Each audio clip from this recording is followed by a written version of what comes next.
What is going on, everybody? And happy, what is today? Today is Friday. Happy Friday. Justinhickox here, and I am going to walk you through a little bit of insight that I have learned over my 20 years of doing hair and working at one of the best salons in the world, actually, as I started my career.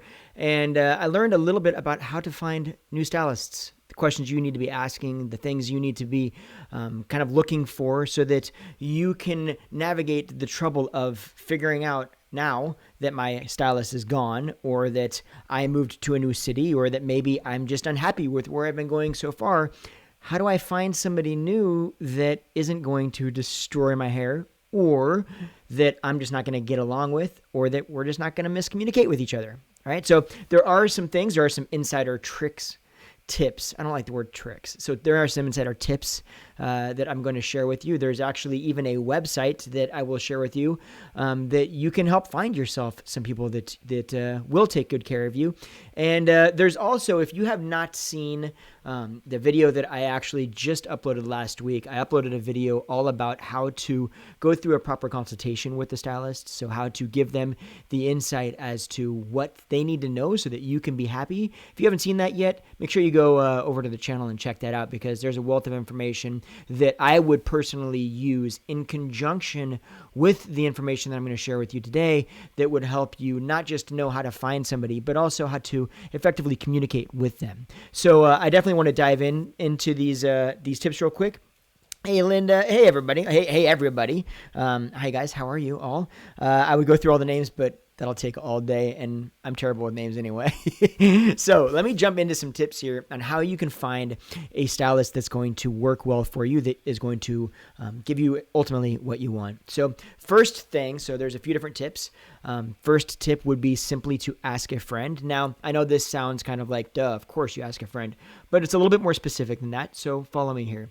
You want to ask a friend, but ideally you want to ask a friend not even just with the haircut you like. However, that would be good. So for instance, let's say you're wanting to move into a bob shape. Maybe you've got long hair now and you wanted to move into a bob shape. Well, don't go ask your friend that's got long hair like your hair right now who their stylist is. Ask a friend or ask somebody you know that has a bob and say, well, who's doing your hair? Because I would like to talk to them. Okay. Now, the reason I say be specific about what style is because if you know where you're going into or where you want to head, finding somebody that does that well is going to hugely benefit you in finding somebody that takes care of what you're trying to achieve.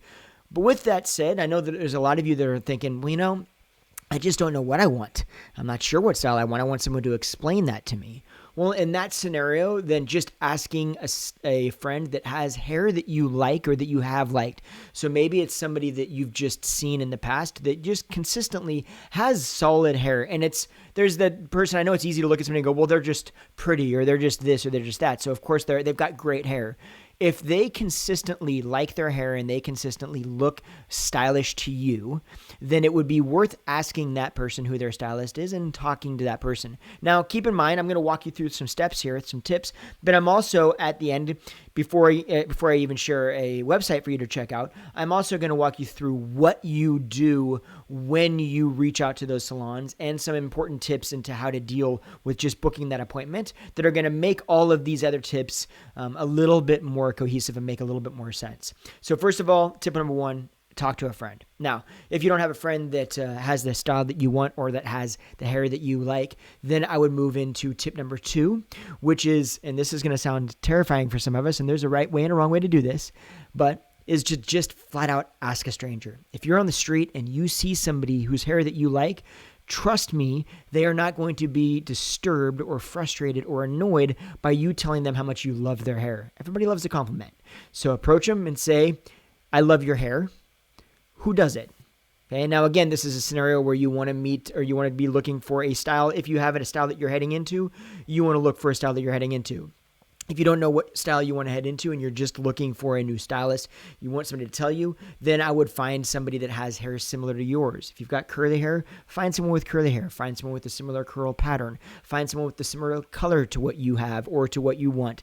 Somebody with a similar length range, right? Find those things that you like and then ask that person who they're seeing and get that person's information, that contact information. Now, one other thing to think about this is do not not that you will, but some people do, and it's shocking how often I hear that people do this. Do not approach somebody and immediately touch their hair. Now, I think today with what's going on, I think that's kind of I don't need to say that, right? But it's shocking how often I hear new clients or clients come in that said somebody walked up to them and reached for their hair and said, "Oh my gosh, I love your hair." And they're like, "Get away from me before I slap you." I think we all can figure out why that would be a little bit less of an ideal situation. So don't reach out to try to touch somebody immediately, okay? But you do definitely want to ask somebody if you see somebody that's got something you like. Now, those are kind of low-hanging fruit. Those are kind of like duh situations, of course. So I want to share some more insightful ideas for you that maybe you haven't thought of in the past. First of all, Facebook groups are a fantastic place to learn about your very specific hair texture. If your hair is thin and fine, Facebook groups is a fantastic place to start searching and look for other people with hair textures like yours. One thing that I will say about these groups, they are great for finding out some insightful information. They're great for finding out people maybe that are in your area that have stylists that they found that work well with these textures. Be careful, and this goes for any social media platform, be careful about taking advice from just anyone when it comes to specific things. Yes, some people are going to have a lot of insight into how to deal with your specific hair texture or a cut that you have or a cut that you want. But take it with a grain of salt. It's kind of like taking medical advice from online. We don't know. I'm personally going to defer to better judgment. Find a doctor, somebody that you trust that actually knows and is educated in this field, and ask their opinion. Use what you learn in those groups as insight, maybe something to poise a thought in your head, maybe some good insight into different people, maybe some products to try, et cetera, et cetera. But don't make it a scenario where you take what they say and it's just written in stone, and this person definitely knows. It can make your communication with your stylist actually far more difficult. And realistically, us as stylists, it's our job to know these things. And if you're going somebody that is a good stylist, which I'm going to help you find here in a second, you're going to find people that do know those things. So bring to them the questions that you find in these forums or in these groups, but don't bring to them factual things that were taught to you by somebody that isn't an expert in hair, right? And I think we all can understand why I would say that. But Facebook groups are a fantastic way to find different stylists or different opportunities for you that are dealing with your hair texture, specific cuts. Another way to do that is just to go to Instagram and search hashtags. Hashtag if you've got curly hair, hashtag curly hair, right? And then hashtag Portland Salon curly hair. I'm in Portland.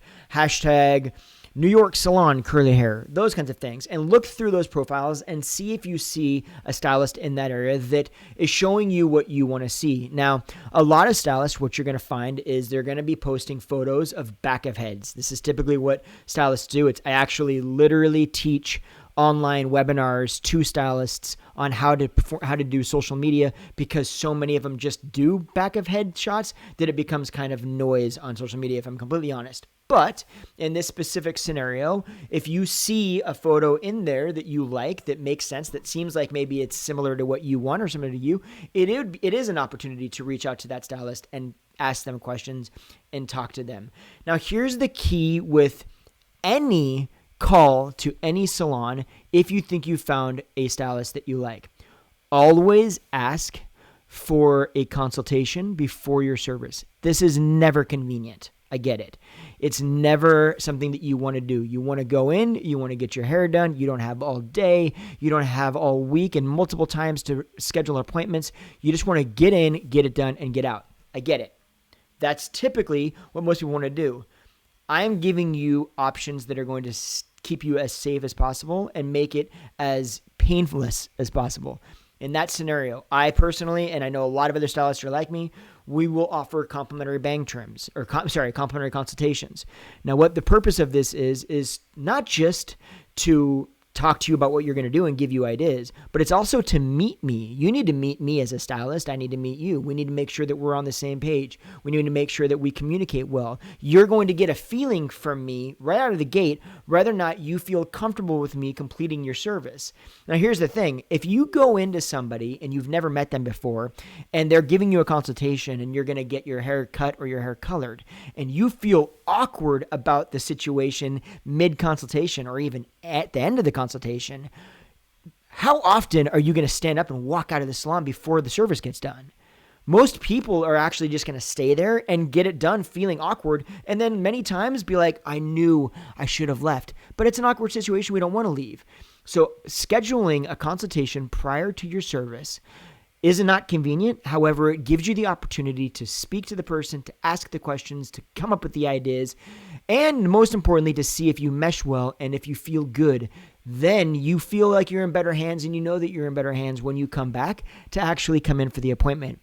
Another point to that, though, is there's been times where clients will come into me for a consultation. We sit down and we talk. And as we're going through the consultation, we realize that they really need to rethink a little bit more about what they want to do. And many times having that extra week or that extra even few days in between their consultation and the time that we book the actual appointment gives them that little bit of time to bring in something extra. To maybe they changed their mind in that 3 days, right? A little bit. Maybe they modified it. Maybe they were getting color and they needed to strengthen their hair, and we needed to put them on a process where they're using Olaplex every day to start rebuilding some of those bonds. There's a lot of things that can happen in that short period of time between your consultation and the actual service being done. So actually scheduling that complimentary consultation is a huge deal, and you ending with the result that you like, because you have all of that opportunity to reassess or to redesign your process and figure out what you're going to do when you get there. So I always say, if you're stuck in a situation where you need to find a new stylist,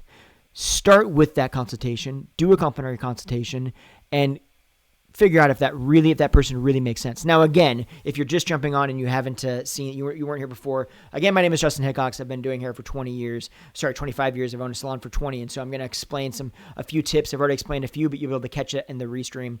But I've already explained a few tips on how you can find a new stylist. Many times we find ourselves in a position where our stylist leaves or we move or whatever happens. We just want to find somebody new and we don't really know how to do that. So these are just a few ways for you to approach that situation.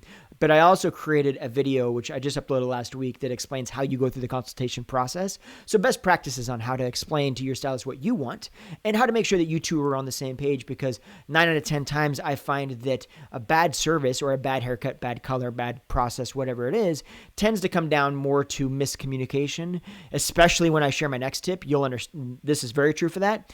But it tends to come down to communication more than it comes down to just a lack of knowledge of what a stylist might be doing. Yes, that definitely happens, but many times it's the consultation and communication. So if we can find out how to do a good consultation, if we have good communication, we're on the same page, probability is very high that you're going to be happy. Now, here's a little insider tip. Are you ready? This is a big one. This is something that I'm about 100% sure you've never heard of before. There is a group. So growing up, to give you a little bit of backstory, growing up, my parents owned a hair salon in downtown Portland, Oregon. It was one of the top 0.5% of salons in the entire world. And no, that is not me trying to throw some low-key brag into the conversation. What that is to say is they were part of a group called InterCoffee, which is not an easy group to get into. It takes a lot to even be considered to try to get into this group, to be considered for this group. But once you are a part of it, you are part of the top 0.5% of salons in the world. The beauty in this is that those stylists and those salons have to meet specific requirements to be in this group. And that means that when they go to different educations or different all over the world, I've watched my mom stand on stage in Paris and in New York. I've watched hair shows all over the world. And when you're there at these hair shows, it's the top of the top showing you what they're doing. So education is massive, and it is such on a ridiculous level with these types of groups, or this group, it's out of control. So here's what you can do. The good thing about this group is that the salons that are a part of it typically have what we call an apprenticeship program, which means that because you have to be a certain size and because you have to have this program instated, it means that the stylist in the salon, right when they get out of school, don't go straight to the floor.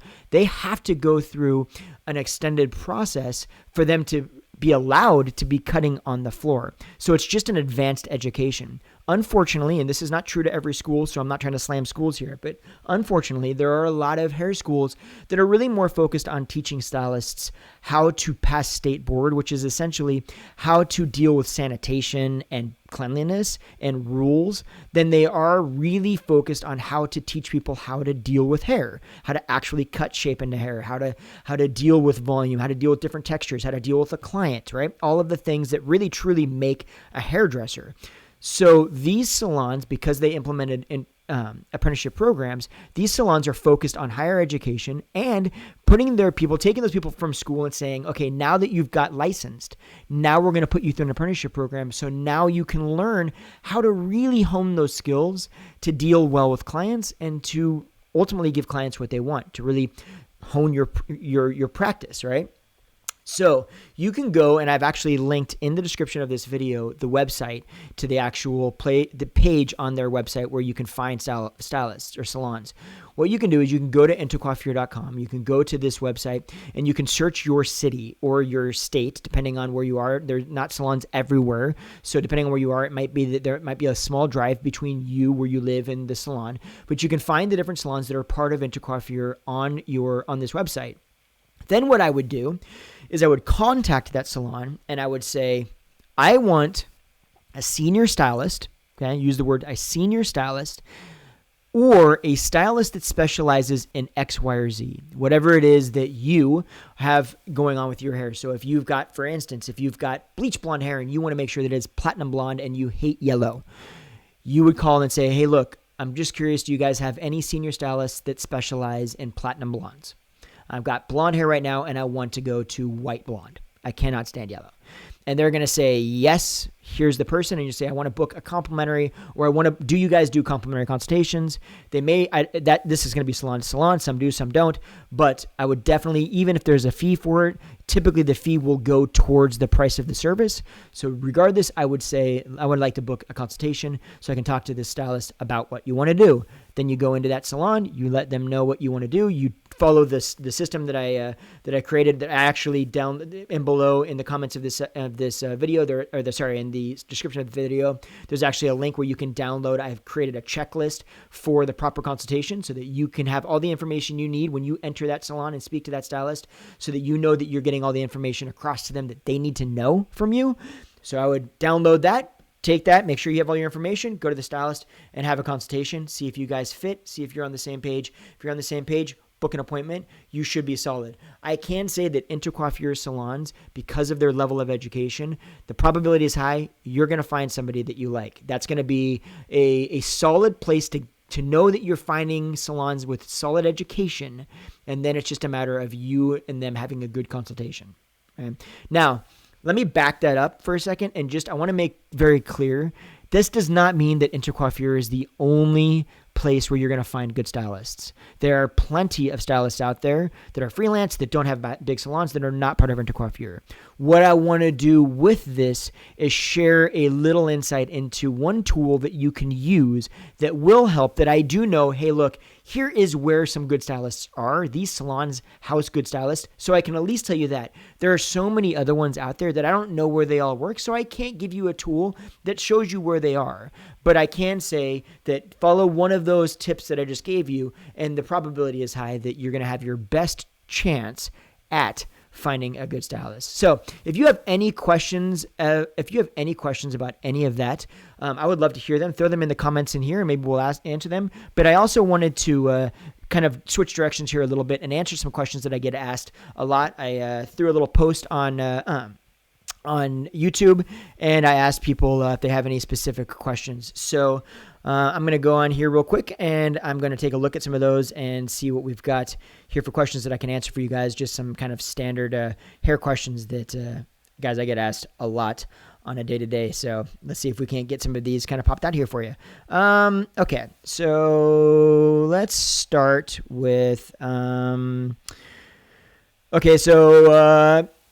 Inelda says, not everyone cuts curly hair well. Why not? How do I know who can? This is a really good question. This goes back to finding a new stylist, or finding a stylist in general. So curly hair, a lot of the reason that people may have a harder time with it, and I'll be the first to say that I had to struggle with it when I first started cutting hair too, for the same reason that I had to struggle with learning how to style hair, like actually physically blow dry it and style it for people, because I didn't do that a lot with my hair. So it wasn't something that I had worked with. And I think this is where you find a lot of the concerns with some stylists. If you don't have curly hair, if you've always had straight hair your entire life, you don't have curly hair, it may just be that you didn't work with it long enough or work with it enough to really know the ins and outs of it.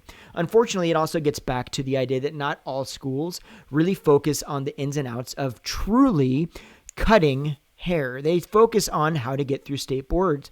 So in that scenario, they teach a system, a layering system, and sometimes they're a little bit more modified from straight hair to curly hair, but it's not heavily modified. So realistically, they're teaching you a system of how to cut hair, but they're just kind of saying, hey, here's a blanket system, go do it. They're not saying, hey, by the way, curly hair kind of needs this kind of layering technique, and it can actually have these types of layers. Straight hair can only have this. Straight fine hair should not be layered like this, right? It doesn't teach you those ins and outs, those idiosyncrasies of the different textures as much. So that's why a lot of people, if they haven't worked with it a lot, or if they haven't had it themselves, they don't really know how to manage it or how to deal with it. So it's not and it's not also to say that every stylist that has straight hair doesn't know how to cut curly hair. That's not true either. I feel pretty comfortable with curly hair. I definitely don't have curly hair, and I definitely never have, but I still feel like I'm confident with it. A lot of times it's just finding the person in the salon. So if you're looking at a salon and you're thinking, you call a salon and you want somebody that knows how to deal with curly hair, I would call and ask, do you have somebody in there that is a curly hair specialist? And I would talk to that person. You may say, well, I've already done that, and I got somebody that didn't know what they were doing. That's when I would move to the other steps and find somebody on the street with curly hair similar to yours and say, if you like their hair, say, hey, quick question, have you found anybody that you really love? Who are you seeing right now? And see if you can't find a stylist that way. Also, I would consider looking again at Instagram or Facebook curly hair groups. There are tons of curly hair groups, especially for curly hair, because it's such a massive market. So there's a lot of stuff. There's also a website called naturallycurly.com. That's also a good reference point for a bunch of different stuff.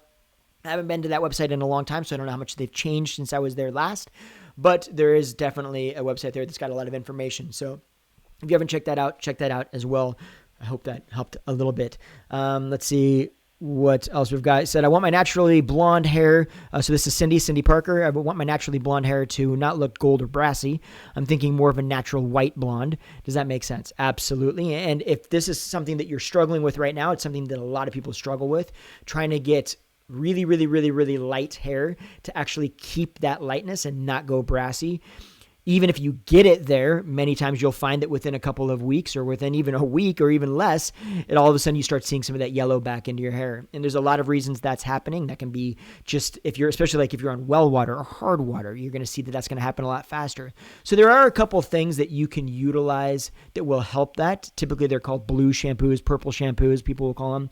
Toners, stuff like that. The toners are typically done at the salon. They'll use a toner on it. But the problem with those toners is they don't always last that long. And it really depends on how light you bring your hair to begin with before you apply that toner to tone that to the specific tone that you want. There's a lot that's going on in there. So at home as a client, your best bets are one, just minimize the amount of time, times in a week that you actually get your hair wet, because again, that water can be part of that's making your hair more gold. And then making sure that you're using, when you do shampoo, a blue shampoo, one of them to help tone that a bit. So you're toning out some of that yellow. That will help. But it all kind of starts with it being the right color to begin with. So if it's not the right color to begin with, you've got to find a stylist that knows how to do that and knows how to do that in a way that it doesn't land with your hair on the floor. Because keep in mind, guys, that's a very popular look right now. It's also one of the most dangerous colors to try to take somebody to. It's the point where basically your hair almost has to break off.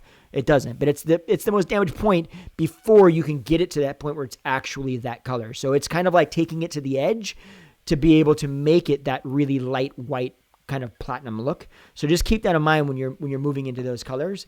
But I hope that helps a little bit. Let's see a couple more here real quick, and then I'll just check the screen here.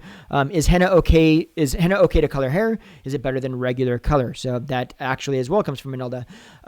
So here's my thing on henna. Natural henna I haven't used a lot, so I don't want to pretend like I'm some sort of expert on it. I'm not. So what I will say is this. I have been in situations in a salon where I have seen natural henna come in, or people that have used it. Then the salon or the stylist used other colors that were used professional colors, and found out that all of a sudden, boom, something happened and it turned green or whatever. Hey, thank you so much, Linda Morocco. Thank you. You're way too nice. You didn't need to do that. I appreciate you. Thank you so much. Linda, she's such a huge supporter of mine, and I appreciate you, and you guys, I appreciate her so much. It's so amazing what you've done here too. So thank you very much. I hope you guys are all well, and I'll look forward to seeing you on Facebook and Instagram here shortly, I'm sure. So thank you. But at the end of the day, that color and those tones are very, very dangerous. So just kind of keep all of that stuff in mind. And natural henna is one of those things where we just don't know how it's going to function with the color that we're using. There's no way of really knowing aside from doing test strands, which is where you would cut a little piece of the hair out and actually put our color on, see what happens. But I've seen some pretty crazy stuff happen. So I don't want to speak to its ability or its safeness in terms of coloring hair.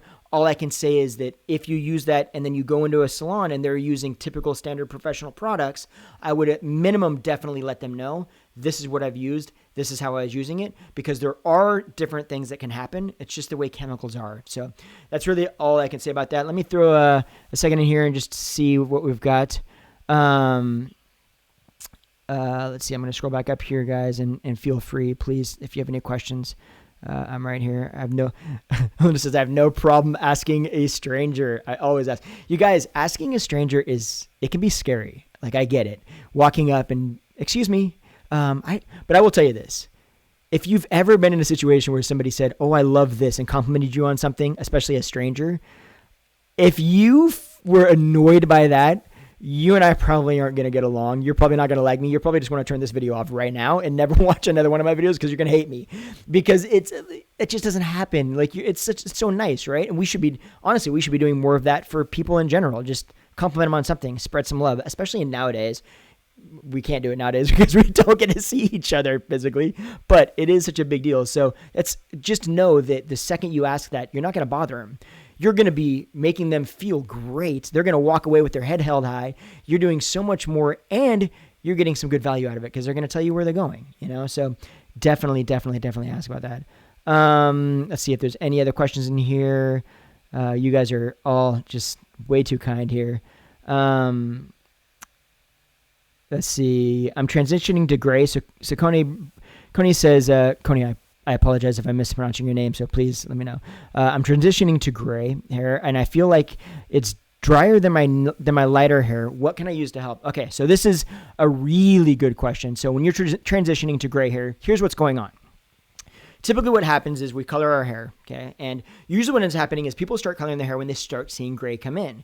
And so they'll color it for a while. And as they're coloring it, what they're maybe not paying attention to or recognizing is that even though they're coloring it in the ends and when they get it colored, even the roots are all dark, it doesn't mean that internally underneath it's not going more gray. So what you're going to see is that texture is going to be changing, and that texture is going to have a tendency, typically speaking, on gray hair, has a tendency to be a little bit coarser, a little bit drier than the hair texture before. Now, this can be even more so, even more dramatic if you're using color, and that color is like, there's a lot of colors out there, right? So there's some colors that we use that even condition hair. They make the hair shinier and feel softer than before, right? So depending on what color you're using, it could be that the color you're using is actually making your hair shinier, which has a tendency to look softer and look more moisture, look less dry, even if it's not, just because it's shinier, the way it reflects light will make it look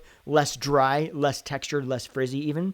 So that can be part of it. So as you're transitioning, the one thing that I would say is let your hair grow out a little bit and make sure what's going on before you start using like a deep conditioner. Here's what happens. People will say, my hair is drier. I need to use deep conditioner every day because I need to put that moisture back in. Deep conditioner used too often can actually dry your hair out.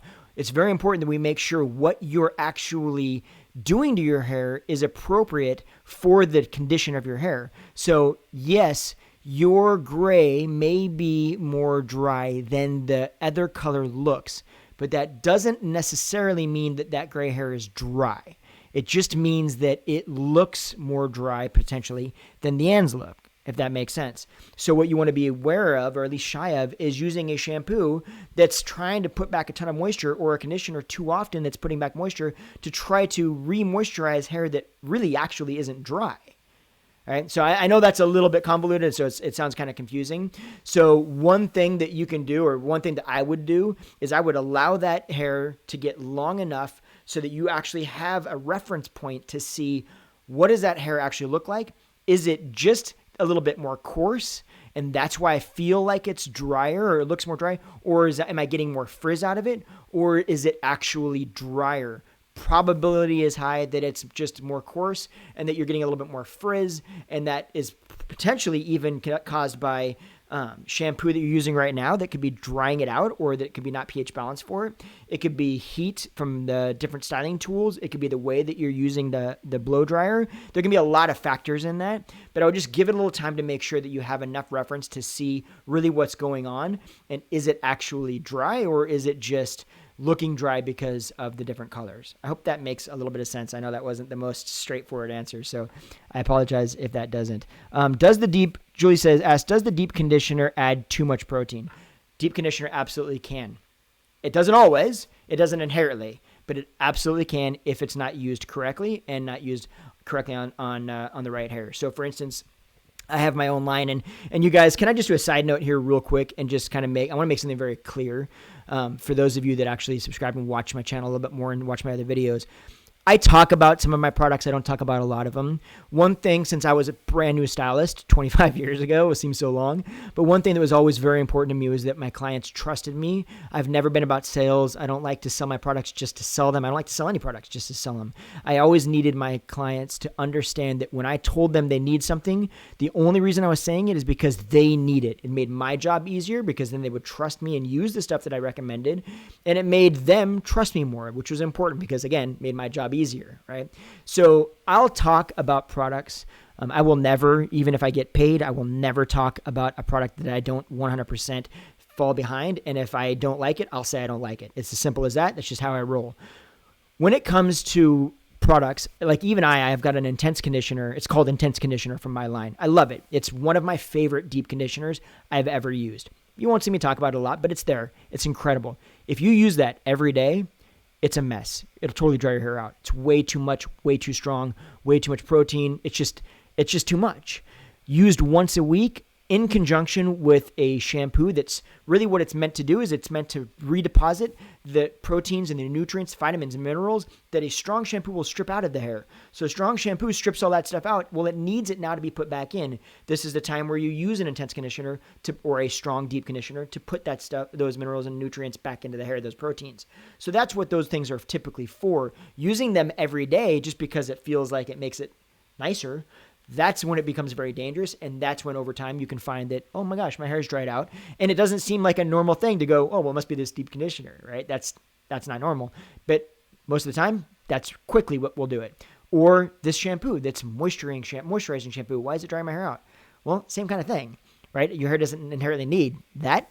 It's actually this. It's the flat iron that's causing the dryness, not your hair being dry. So many times, if it's a flat iron, then minimize the flat iron use the flat iron in a different way. Make sure that you're using the right shampoo, daily shampoo. If you're using it daily, figure out how often you're shampooing. There's just so many other things that go into it, I guess is what I'm getting at. So I hope that works a little bit. Is there any other question? Let's see. Linda asks, how long generally does the gray transition take?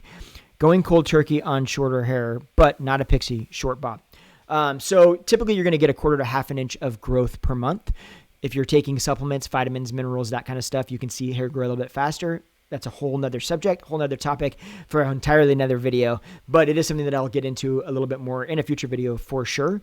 But with that said, quarter and a half an inch on average. But then you're also looking at, if you've got a bob, you're also looking at whether or not that bob is layered. If it's layered, then it's going to probably grow a little bit faster because you're not dealing with this from roots all the way to ends and that stuff has to grow out. You're just dealing with maybe this layer up here only goes to here. So you just need to get it to there, right? So you're dealing with this much grow out versus that much grow out. So you could be looking at 6 months, maybe even less, somewhere in that time frame. But I would say typically like on a bob shape, somewhere in the 6 month range. Guys, quick caveat to growing hair out, if I can real quick. There is I'm scared to even say this. Okay, let's be real talk, okay? Because this is you and me sitting in a chair, relaxing, having a little Friday afternoon conversation, okay? So like I said, I need people to trust me. So you can trust that if I say something, it's something that I believe. And I probably will get some backlash from stylists that say this, but I honestly believe it. So it's where I'm at. Not everybody's going to agree with me. That's okay.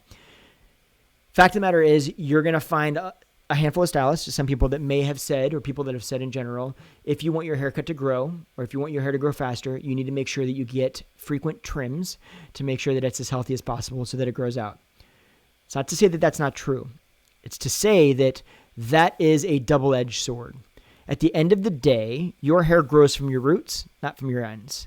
And so what that's to say is there are certain places, certain times where your hair, as it's growing out, is going to be a little bit more susceptible to damage at the ends. And if those ends get broken off, it's going to take a lot longer for that length to grow. So you do want them to be strong. Now, one of those times is typically going to be when it's about the back of the shoulder, right? Think about all the manipulation that happens when you're rubbing your shoulders and your hair is back there against your seat, your car seat, your couch, right? Think about when it's right in this area and you've got your purse strap over your shoulder all the time. You've got a seat belt over your shoulder, right? There's certain lengths where you might find that there's just enough manipulation at the ends that it breaks those ends up a little bit more, makes them a little bit more fragile, and it's harder to get through those times. In that scenario, I would absolutely make sure that you're seeing a stylist often enough to get those ends strengthened up. With that said, it is a minor trim. It is not a lot. Ideally, you should not feel like you're getting a haircut when you go in. You should feel like, it's a little bit stronger, but I didn't lose length. That's the goal when you're trying to grow your hair out. When you're talking about shorter hair or stuff like that, it's just a matter of literally looking at the ends and seeing how broken are they. Ideally, you go as long as you can to get extra length. I usually tell my clients, hey, look, come back in if you feel like the ends are driving you crazy or you feel like you're getting no growth whatsoever. But ultimately, get out there, go, and then come back. Give yourself some time. Come back when you have a little bit more length, but only try to get as long as you can, because what I need is length to work with. Then, as we're getting more length, we'll start working it into different shapes that make sense for that length so that you have an easier time growing it out. But as far as just getting longer, don't fall into the trap of going in every 6 weeks to get your ends trimmed so that it grows out faster. Because honestly, most of the time, or much of the time, in my opinion, that's just not necessary, and it's just something that some people just kind of say. So I'll just throw it out there and then wait for the backlash. Let's see what I have no problem with people promoting their own products. This is true, Cindy, and I do appreciate that, and I will at some point promote products. I just want to make sure that the people that follow me actually kind of have an idea of who I am and can trust that. Like, I'm not just in here trying to sell products. It's not my game. It's not why I do YouTube. It's not why I do these videos at all. I enjoy this stuff. I like it. And I love sharing trust me, I'm the most passionate about sharing things that I find that I really like. I'm obnoxious about sharing it. But it's not just because I want to sell a product. It's because I love it and I want everybody to experience it because it excites me. I get like that. That's probably why I'm a YouTuber.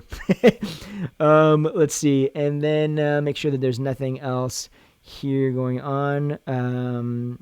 Sandy, I'm actually in Portland, Oregon. She said, where's the shop? So I figured I'd throw it in there. In Portland, Oregon, right across the street from Pioneer Square, downtown. Let's see. Kim asked, I have blonde highlights in my hair. I am starting to go gray. Will the blonde highlights continue to take?